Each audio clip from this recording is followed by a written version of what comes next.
It's definitely true. It's definitely true. I think it's a cultural thing with Jewish people in general that we tend to complicate things, and then then we know so much because we did that. And that's I don't know. Historically, you know, some would say this is a reminiscent of the way Pharisees do things, but it works. It works because life in exile a lot of times requires you to complicate things in order for people not to assimilate. Right. So there's a misconception out there, and I think it's put out there by Christians, that the rabbis, even the rabbis today, are an extension of the Pharisees that appear in the New Testament. There's no rabbi in the Talmud that ever self-identified as a Pharisee. Never. It makes fun of the Pharisees in the Talmud. So the point the Talmud says there were 7 different groups of Pharisees, and it never said that our Chachamim were part of these groups. They were considered ascetic. That means they're like uber into like humrot, into stringencies. They would walk into walls just because they didn't want to look in the direction of a woman. They took on purity laws that weren't applicable at the time just to do more. The more religious you are, for some reason, you have a tendency to add, and the less religious you are, you have a tendency to take away. It's that imbalance, at least in the religious world. There wasn't enough checks and balances. People started respecting men more than they respected God and the halachic process. Also, there's a misconception that Sadducees didn't believe in Torah Sheba'al Peh. It's not true. The Talmud says that they even sat on the Sanhedrin. Torah Sheba'al Peh comes from the Sanhedrin in terms of the actual, what's called halacha l'maaseh, what you do. But what they didn't believe in, at least I'm convinced, is they didn't believe in what we call midrashim and agadot nowadays, and they had an issue with laws being extracted from that. And we see this a lot in the Talmud. There's like a source based on agadah.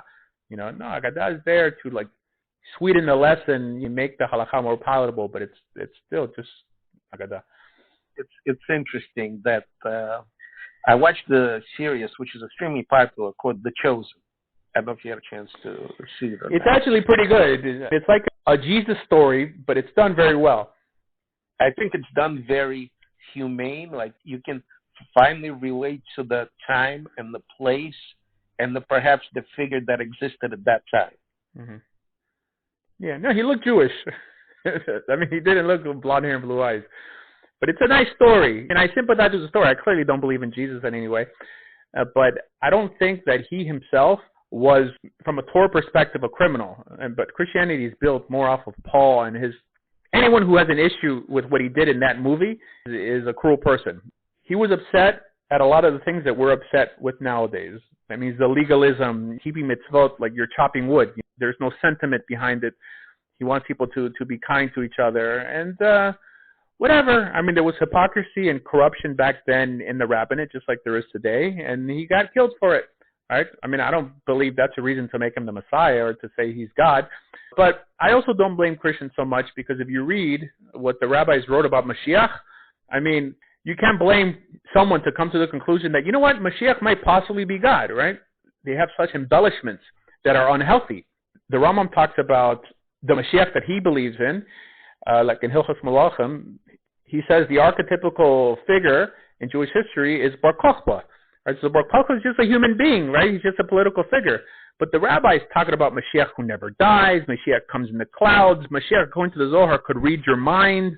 It says Rabbi Akiva looked up into heaven and he saw 2 thrones, one for God and one for Mashiach. Oh my gosh. I mean, this is like such an embellishment that you can't blame some people who may come to the conclusion like, you know what? Like maybe Mashiach is God himself, right? I mean, I think it's a foolish idea to believe that. But I don't blame them because the rabbis didn't help. I mean, the rabbi should have said, no, Mashiach is just a king. Well, at least according to the Rambam, he's going to gather the dispersed. He's going to help build the temple, and that's it. According to the Rambam, Mashiach will die eventually, and then his son will take over, just like any other king. All right, so I always teach that the Mashiach the Rambam believes in is completely different than the Mashiach that people believe in now. And people read the 13 Principles of Faith thinking that they're like in one mind with the Rambam. Not true. Not true. I mean, the Rambam believed in a completely different notion of Mashiach. And whatever.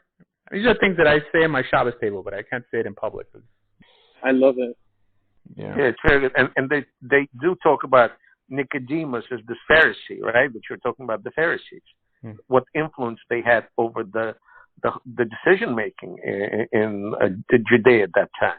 The New Testament does. The New Testament talks about Nicodemus that he sat on the Sanhedrin. I mean, it could be. I consider the New Testament a Jewish book. Only because something's Jewish doesn't mean it's Torah based. There's a lot of Jewish books that I view as problematic. And that's what Christians hate to hear, that Jesus spoke to only Jews. There was no Christianity. And basically, that's, Christianity are a bunch of Jews discussing things that Jesus did. Right. Well, I teach that Jesus was one of the first people who ever made this huge ethical distinction between Gentiles and Jews. I mean, in a bit of a cruel manner. He even calls a woman who's not Jewish, he calls her like a dog and this and that, in some sort of a sentiment. I mean, he wasn't completely cruel, but he made a distinction. He said that I wasn't sent to the Gentiles, but to the lost sheep of Israel. But, I mean, if someone from Israel is lost, they're technically on the level of a Gentile to a certain extent in terms of behavior. And Jesus failed to make that distinction. I don't think the Torah takes that sentiment. It seems like the Torah separates the world between the decent and the indecent. It doesn't matter who your mother happens to be. However, it's a catch-22 because you're not really going to be equipped to be fully decent unless you embrace the commandments in the Torah. But that doesn't mean only because you embrace the commandments that you're automatically decent. I mean, you could embrace the commandments and be a jerk, right? I mean, I don't think the Torah is there to make you good. I think the Torah is there to make you better. That means if you're a crappy person and you come to Judaism, your Judaism is going to be crappy and bigoted, and we see this a lot.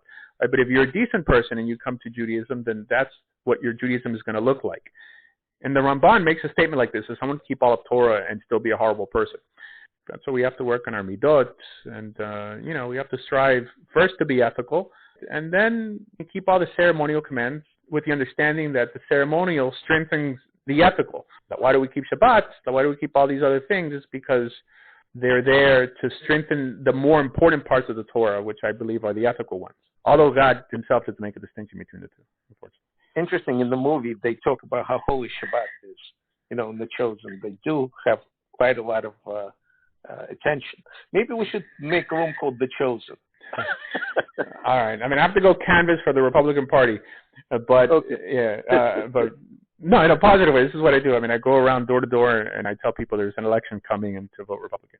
I mean, for some reason, people dislike me in these rooms because I do things that most Jews don't do. Like I encourage Gentiles to consider becoming Jewish. I think it's a good thing, and they're very much against it. And whatever, they call me fake. It doesn't matter.